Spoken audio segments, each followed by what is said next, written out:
everyone, it's Nicole from KenHub again, and in this tutorial, we're going to be talking about the choroid plexus.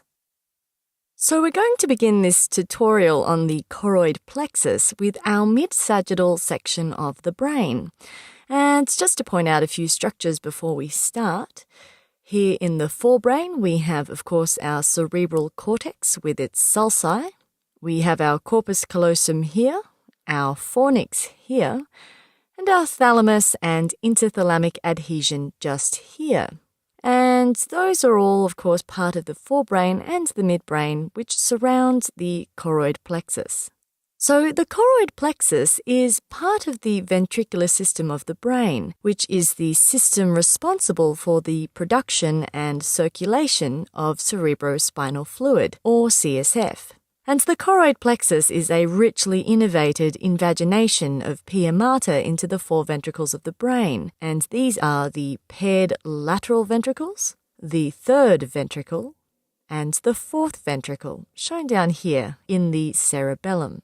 And as we return to our image of the choroid plexus, it's important to note that the choroid plexus consists of two components, the highly vascularized connective tissue of the pia mater and a covering or plexus of choroid epithelium. And this simple cuboidal epithelial covering is continuous with the ependyma, the glial cell membranous lining of the ventricles, and forms a blood cerebrospinal fluid barrier, which helps to control the brain's internal environment. And the primary function of the choroid plexus is synthesis of cerebrospinal fluid.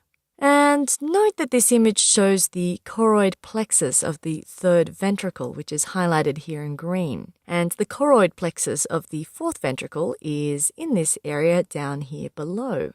And in this image, we can see the choroid plexus of the lateral ventricle in green. So the choroid plexus is the site of continuous synthesis of cerebrospinal fluid in all four ventricles, though it occurs primarily in the choroid plexus of the lateral ventricles. And the fluid is formed by a process involving diffusion and active transfer from the arterial blood supply of the pia mater, which is then transferred from the vascular system of the choroid plexus through the choroid epithelium and into the ventricles. And we're going to have a little bit of a chat about this circulation and function of the cerebrospinal fluid over the next few slides. So once the cerebrospinal fluid is secreted into the lateral ventricle, the cerebral spinal fluid travels through the interventricular foramen, which just popped up on your screen in green for those of you who didn't see it, and through the interventricular foramen it travels into the third ventricle, and then through the cerebral aqueduct into the fourth ventricle. And it leaves the ventricular system and enters the subarachnoid space through the three apertures of the fourth ventricle, which we can see here. So two lateral apertures on both sides here and a single median aperture. And cerebrospinal fluid flows superiorly within the subarachnoid space and eventually passes into the dural venous sinuses for reabsorption into the venous system by the arachnoid villi. And the choroid plexus synthesized cerebrospinal fluid contains water and other plasma components, amino acids and glucose, which nourishes brain tissue. Its presence in the subarachnoid space cushions the brain and provides shock absorbance in instances of mild to severe head trauma. Additionally, since the brain does not contain lymphatic vessels, cerebrospinal fluid acts as a conduit for the removal of waste products from the brain.